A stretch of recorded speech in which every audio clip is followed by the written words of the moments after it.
le Gobelin Noob. Aujourd'hui, comme vous le voyez, un petit moment de peinture avec la peinture du Praetor Primus. Le début en tout cas, car rappelons-le, nous n'avons que 4 peintures. Donc le Rétributeur Armor, le Cantor Blue, le Lead Bleacher et l'Auric Flèche. Aujourd'hui, 3 vont nous être utiles, donc le Rétributeur Armor, le Cantor Blue et le Leader. Le Lead Bleacher, pardon, pas le Leader. Donc vous le voyez, j'ai déjà commencé à mettre de la peinture sur ma palette. Encore une fois, donc on prélève la peinture directement dans son pot que l'on a bien remué. C'est très important, surtout pour les couleurs métalliques. Et donc, on va se mettre à peindre tout cela. On rappelle, donc on prélève, on transfère, on lave son pinceau, on ajoute un petit peu d'eau pour faire un petit mélange. Et donc pour diluer un petit peu notre peinture, pour qu'elle soit plus fluide et qu'elle permette de mieux s'appliquer, entre autres, dans les petits détails.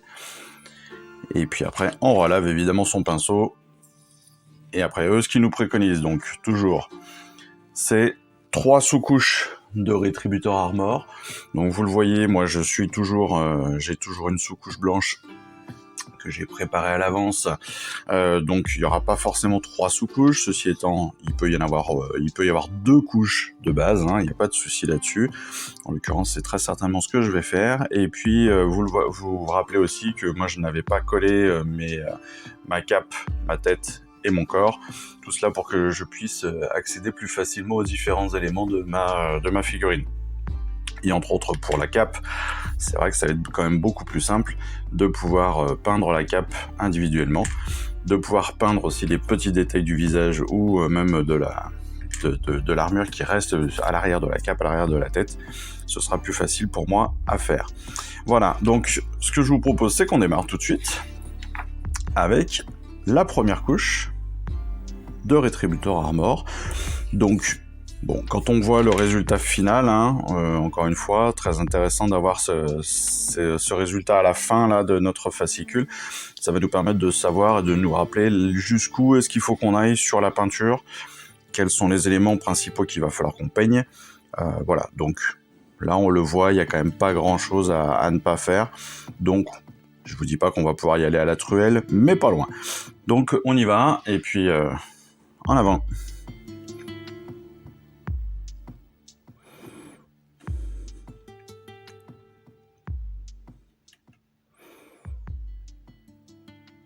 Alors il n'y aura peut-être pas forcément beaucoup de discussions aujourd'hui. Tout simplement parce que je pense qu'on va aller assez vite malgré tout. Là les premières couches vont être très rapides. Alors ce qui est intéressant à noter quand même sur la peinture métallique entre autres, c'est que comme vous allez le voir, quand vous la diluez un petit peu trop peut-être, ça je sais pas, c'est peut-être moi qui le fais trop, vous allez voir qu'elle couvre pas tout. Elle se rétracte à un moment. À certains endroits, elle peut se rétracter. Alors, est-ce que ça vient de ma sous-couche à moi? Est-ce que ça vient de ma façon de la diluer? C'est tout à fait plausible, je sais pas ça. Je laisserai des spécialistes me répondre. D'ailleurs, ça serait assez intéressant de savoir, de connaître votre avis là-dessus. Parce que vous voyez, par exemple, voilà, j'ai peint la jambe et on peut remarquer tout de suite bien qu'une partie là, c'est déjà en fait se rétracte sur le reste de la peinture. En fait, la peinture en elle-même, elle a un pouvoir de capillarité. Vous savez, elle va en fait revenir auprès des particules qu'elle connaît, tout bêtement. Et j'ai un peu l'habitude de dire que c'est un peu comme l'huile et l'eau. C'est-à-dire que ça va vraiment se rapprocher les éléments de la même espèce, entre guillemets, qui vont se rapprocher ensemble. Alors, je suis pas un spécialiste, je suis pas un scientifique, donc je dis peut-être des bêtises après. Encore une fois, ça là-dessus, n'hésitez pas, corrigez-moi, il n'y a pas de problème, je le prendrai pas mal. Mais j'ai vraiment l'impression que là, on a quand même 2 choses, voilà. Le fait qu'il y ait deux matières différentes, on a vraiment cette impression-là qu'elles se séparent et qu'elles veulent retrouver leur copine. Ce qui fait qu'à la fin, on a vraiment des parties comme ça. Vous voyez, il faut que je repasse. À mon avis, il va falloir surtout que je laisse sécher. Et qu'après je revienne sur une deuxième couche. C'est pour ça qu'à mon avis, quand il vous préconise de faire 3 couches de sous-couche, justement, ça vient à mon avis en partie à cause de ça. Je me pose la question aussi, est-ce que c'est pas du fait de l'âge des pots? Parce que pour en avoir discuté avec le magasin Games, enfin le magasin Warhammer, pardon, excusez-moi, hein. C'est une vieille habitude d'appeler ça le magasin Games Workshop, hein. Forcément. Je suis un ancien. À l'époque, ça s'appelait Games Workshop. Maintenant, ils ont repris simplement Warhammer. C'est pour ça que vous entendez souvent de ma bouche Games Workshop, Games Workshop, Games Workshop. C'est normal, c'est juste des habitudes de vieux. J'aime bien, je passe vraiment pour un grand-père. Grand-père que je suis d'ailleurs. Ça vous en foutez. Mais pas moi.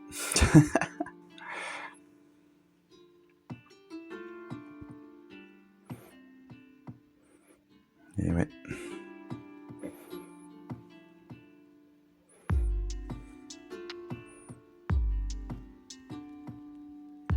C'est une réalité. 45 ans déjà grand-père, c'est très cool. Je suis très content. Mais en l'occurrence, ça n'a rien à voir avec le hobby.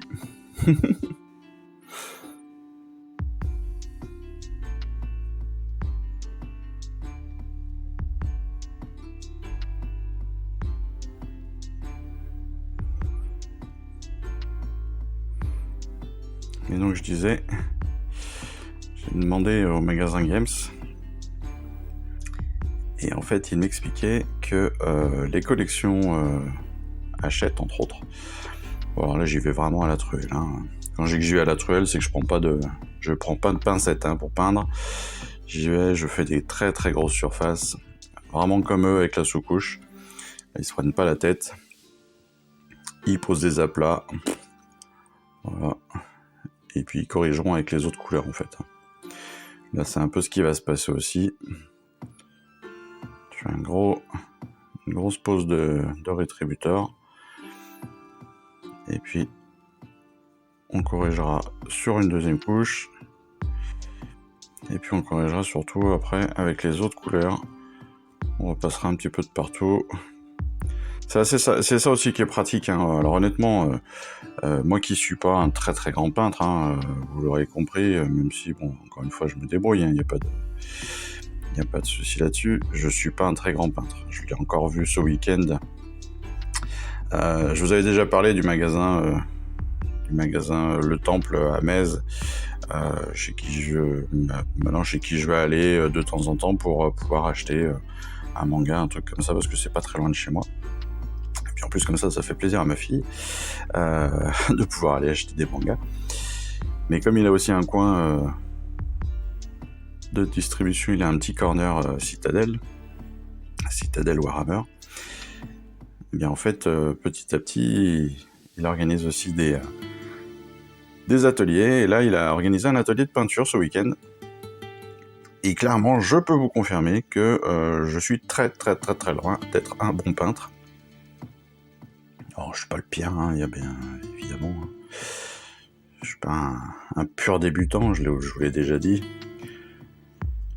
J'ai déjà peint parce que voilà. Mais je suis clairement pas le meilleur. Et ce week-end, j'ai pu vraiment le confirmer.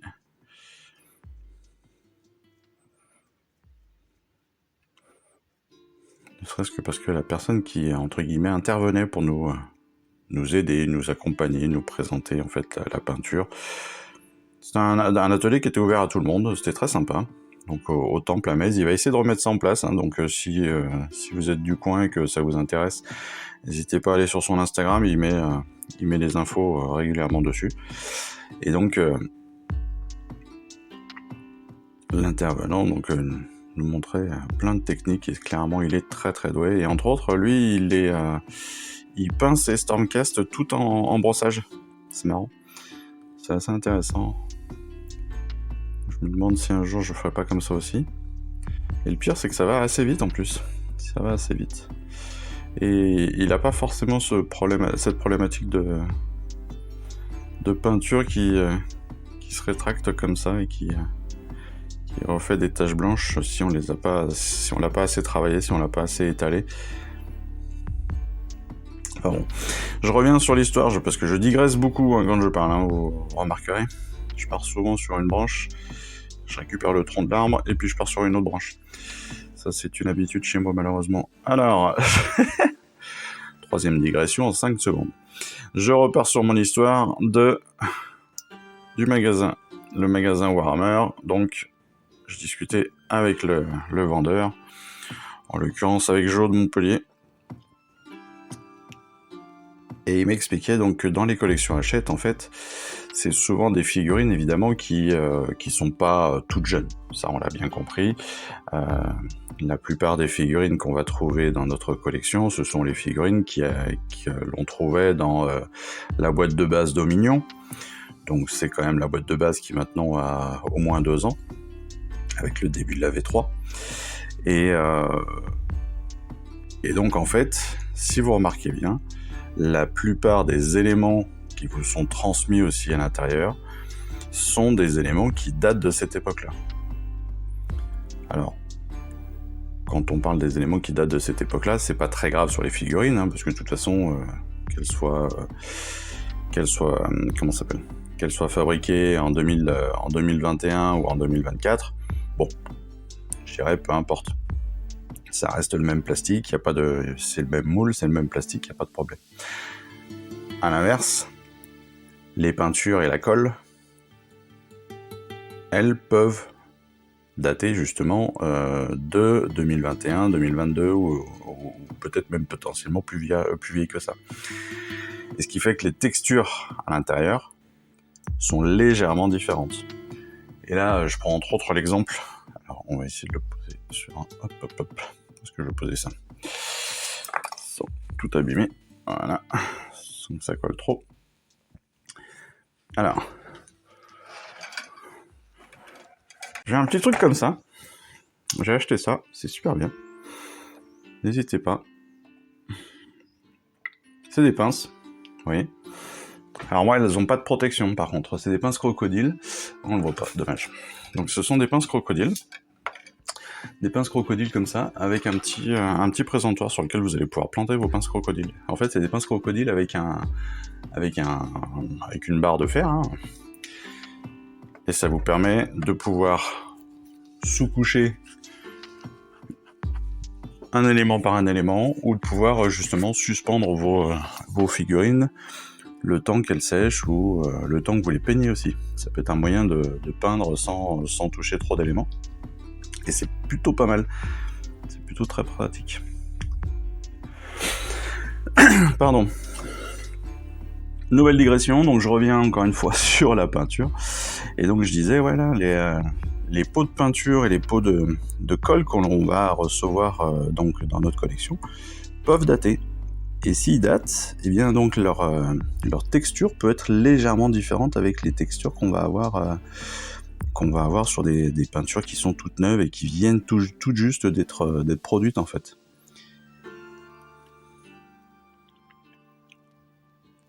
Et si ça se trouve, c'est ces écarts de date de vente entre guillemets sur les produits qui font que certaines, dont les métalliques, peuvent peut-être avoir cette réactivité, cette réaction lorsqu'on les peint. C'est possible. Ou alors, encore une fois, je vous dis, ça vient... Enfin, à mon avis, ça vient surtout de la dilution, mais... Après... Je ne supprime aucune possibilité. Je suis un enquêteur. Le Sherlock Holmes de la peinture. C'est pas...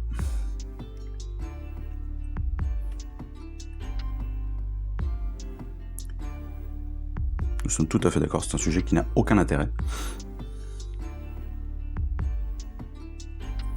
En même temps, vous ne m'aidez pas, vous intervenez pas en direct en même temps. Vous allez me dire que c'est compliqué, hein, c'est une vidéo enregistrée. Mais voilà. N'essayez pas de vous défiler devant votre faute, hein, c'est moi, c'est pas moi. Hein. C'est vous qui ne me parlez pas, donc moi je suis obligé de meubler tout seul. Voilà. Donc on a fait la première couche de rétributeur. Hein, on a fait donc, vous voyez sur la cape, on a juste le cou, là, l'arrière du cou et les deux épaulettes hein, qui sont en rétributeur.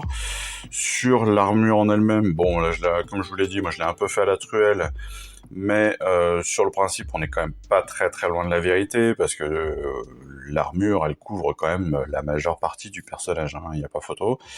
Après, il y a des points qui seront très certainement retravaillés avec du noir ou des choses comme ça, parce qu'on a des petites parties de tissu à l'arrière, là. On a évidemment les ceintures. On a cette partie-là, code de maille, qu'il va falloir qu'on fasse on va le faire en lead bletcher. On a aussi toute la... En lead bletcher, on va avoir toute la masse d'armes. Enfin, pas la masse d'armes, mais la hache, on va dire. On aura après, en contour blue, le début de la cape. Et puis, évidemment, l'arrière de la cape. Parce que, rappelons-le, normalement, sur la plupart, enfin, sur le schéma classique, les capes à l'extérieur sont bleues, à l'intérieur sont blanches. C'est le schéma classique. Hein. Oubliez pas que chez les Stormcast, il y a quand même pas mal d'hosts différentes. Alors les hosts, c'est tout simplement on va dire c'est pas les compagnies, c'est comment dirais-je, ce sont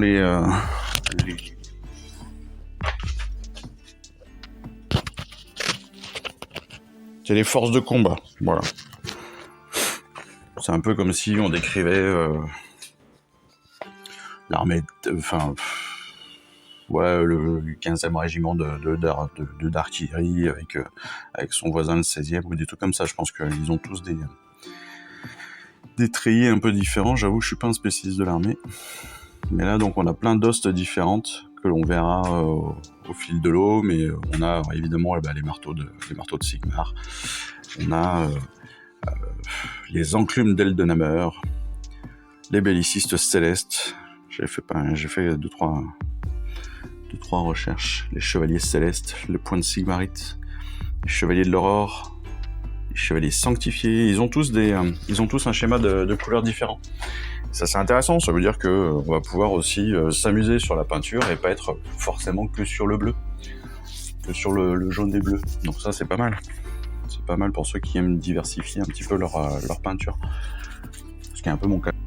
On va passer au lead bletcher. Donc encore une fois, on agite. On agite.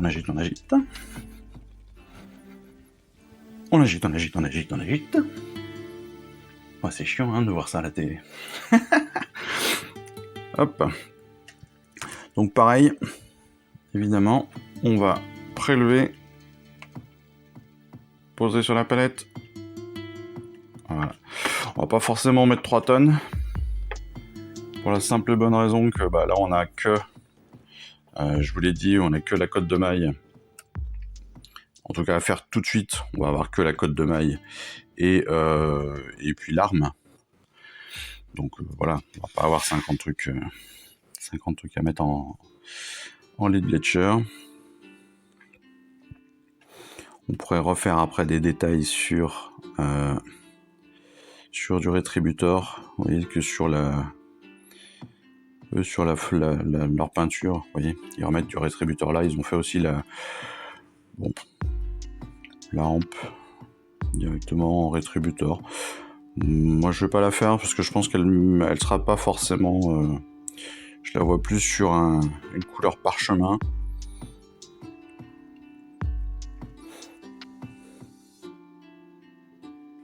Il faut être très clair, hein, les détails qu'ils vous donnent sur leurs conseils de peinture, c'est principalement, alors évidemment hein, que c'est utile, il n'y a pas de souci là-dessus, mais si vous y réfléchissez déjà un petit peu, vous allez anticiper pas mal de choses évidemment.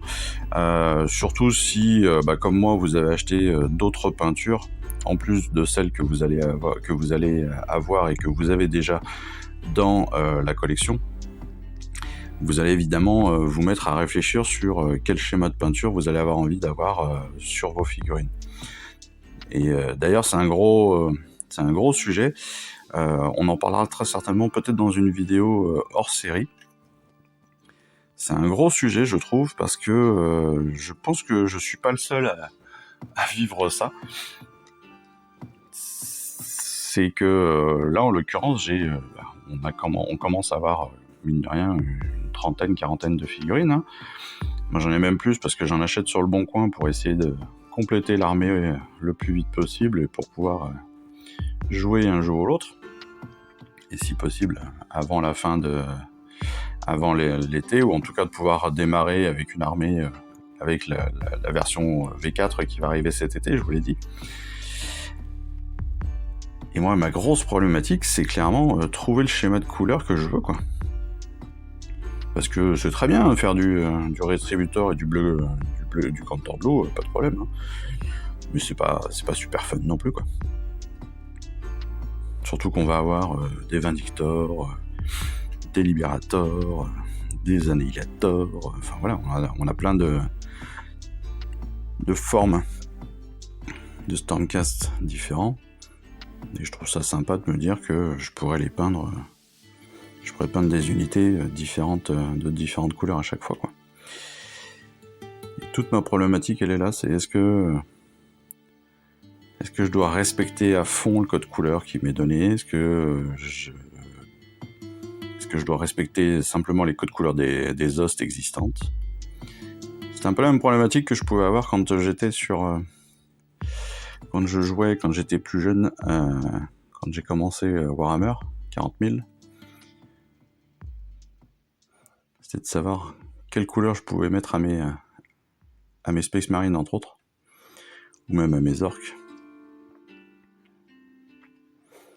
Parce qu'on a toujours envie de respecter, mais on a toujours envie aussi d'aller un petit peu dans notre délire à nous. Et à la fois, on se dit, est-ce qu'on va pas abîmer notre collection, tout bêtement? Et moi, c'est une vraie problématique, ça, non? Est-ce que je vais pas abîmer mes figurines?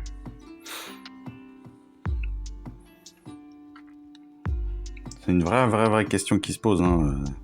En tout cas, moi, c'est une vraie question que je me pose à chaque fois, c'est est-ce que le fait de les peindre comme ça, est-ce que ça va pas les abîmer? Est-ce que ça va pas les rendre moches? Je pense que c'est un problème de débutant, hein, clairement, parce que si j'étais très bon, je me poserais certainement pas cette question. Mais là, en l'occurrence, comme on débute, je pense que je suis pas le seul à se poser cette question-là. Donc vous avez vu, voilà, on a une partie de la côte de maille qui est derrière, hein, que l'on voit entre les jambes. Alors sur le principe, on la voit pas, hein, parce qu'après on va avoir en plus la cape derrière. Maintenant, on en parlait justement ce week-end à l'atelier, donc au temple, hein, comme je vous disais, le temple du manga. Le Manga Store, le temple Mez, pardon. Et c'est vrai que certains me disaient, moi je le peins pas du tout en fait. Tant que c'est pas à la vue, surtout si c'est pour du tabletop, c'est-à-dire peinture juste pour du jeu, autant pas se prendre la tête, moi je peins que ce qui est visible et puis ciao, quoi. Bon, moi je suis un peu trop...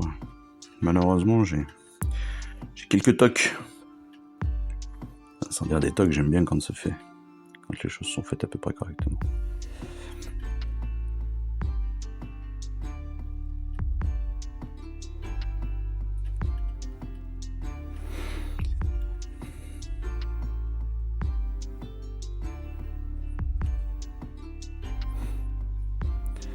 Alors vous remarquerez que vous allez vous dire, mais c'est bizarre, il nous parlait d'une deuxième couche de rétributeur et en fait il l'a pas faite. C'est vrai, c'est parce qu'en fait au final je m'aperçois que je l'ai pas si mal étalé que ça, et que bien en fait la deuxième couche était pas forcément utile, donc je vais voir à la longue, hein, entre guillemets. Si après séchage tout va bien, je laisserai peut-être comme ça. s'il y a besoin, j'en mettrai peut-être une couche après. Mais pour l'instant, j'ai pas l'impression. Donc, je suis plutôt assez content. Allez. Maintenant, on va passer donc au Contour Blue. Donc le Contour Blue, voilà. Le pot qu'on a reçu. Moi, j'ai sous une autre forme. Regardez, j'ai en tout petit, moi. J'ai un bébé Contour. Bébé Contour Blue. En fait, j'ai acheté une boîte sur le Bon Coin. Une vieille boîte, c'était une boîte de la V2.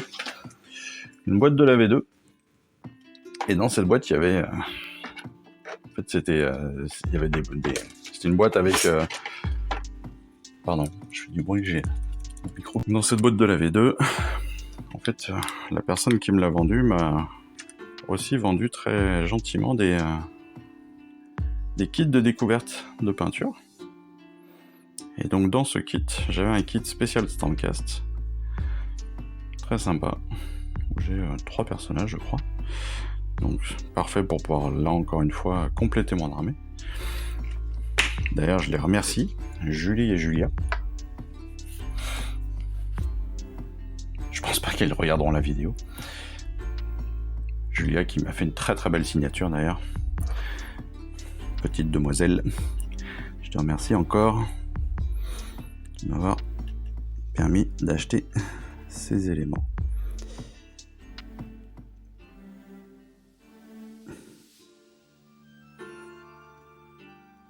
Et donc dans ce kit de peinture, j'avais des bébés pots.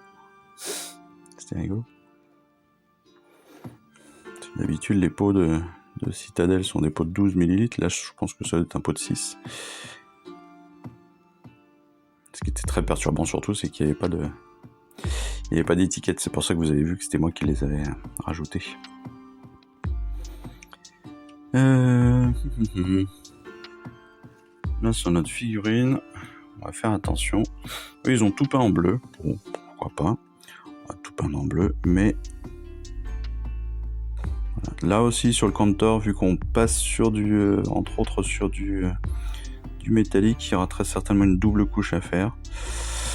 Ce qui peut être aussi intéressant à vérifier, c'est que ça fera peut-être des ombres en fait, le fait de passer sur du métallique comme ça.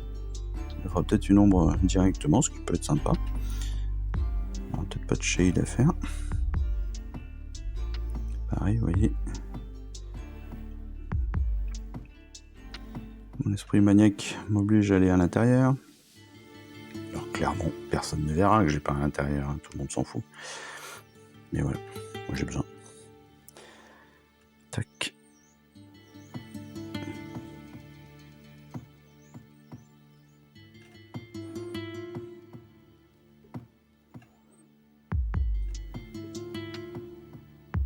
Une drapée va jusqu'au bout là.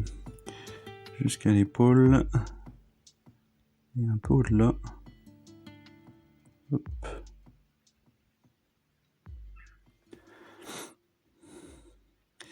Je disais au tout début, pour ceux qui ont un peu peur de dépasser, qui ont un peu peur avec la peinture, qui savent pas trop, voilà. On a tous ce sentiment-là au début. Hein. Faut pas, alors encore une fois, faut pas s'inquiéter. Ils le disent eux-mêmes. Hein. Ils le disent très très bien d'ailleurs. Je trouve que c'est honnêtement, c'est assez honnête. Je l'ai vu plusieurs fois. Voilà. Ils le mettent ici sur le fascicule. Donc faut pas hésiter à se rassurer avec ça. Ne vous inquiétez pas si le résultat n'est pas parfait à ce stade ou si vous débordez sur des zones. Il vous reste beaucoup de peinture à appliquer, vous aurez l'occasion de corriger vos erreurs dans les guides ultérieurs. C'est tout à fait vrai. C'est tout à fait vrai. Pour les vrais débutants, pour ceux qui démarrent réellement la peinture, encore une fois, ne vous inquiétez pas. Ne vous inquiétez pas. La peinture, c'est vraiment... ça s'apprend. Enfin, vous êtes peut-être un don inné, hein, je dis pas le contraire. Mais pour ceux qui ne sont pas des artistes dans l'âme, comme moi, et c'est pour ça que régulièrement je vous dis que je peins à la truelle, hein, c'est parce que je suis clairement pas un artiste, moi. Et j'ai pas forcément la patience non plus des fois. Mais donc, faut pas s'inquiéter, même si c'est un peu, on se dit que c'est un peu raté, c'est pas grave. C'est pas grave pour la simple et bonne raison que très souvent, on va pouvoir venir corriger les choses avec une deuxième couche, avec une troisième couche, avec une autre couleur, parce qu'on a dépassé sur une autre partie, etc. Moi, ça m'arrive tout le temps. Ça m'arrive tout le temps.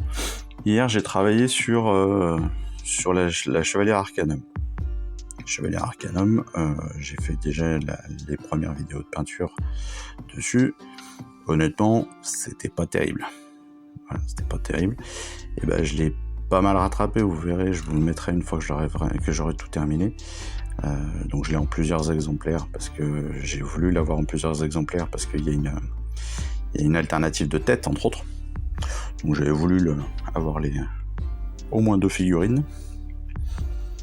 Et puis parce que à l'époque, j'avais pas pu attendre de recevoir mon premier numéro.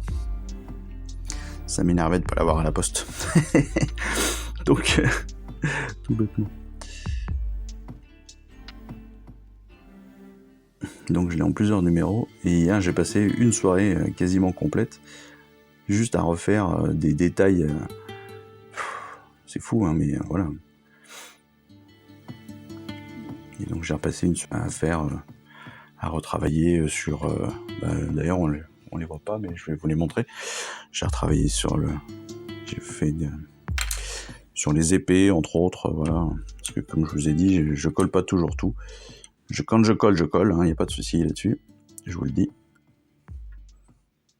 Mais j'aime bien aussi, comme là, ne pas tout coller pour pouvoir peindre les choses individuellement. Je trouve que c'est souvent plus sympa.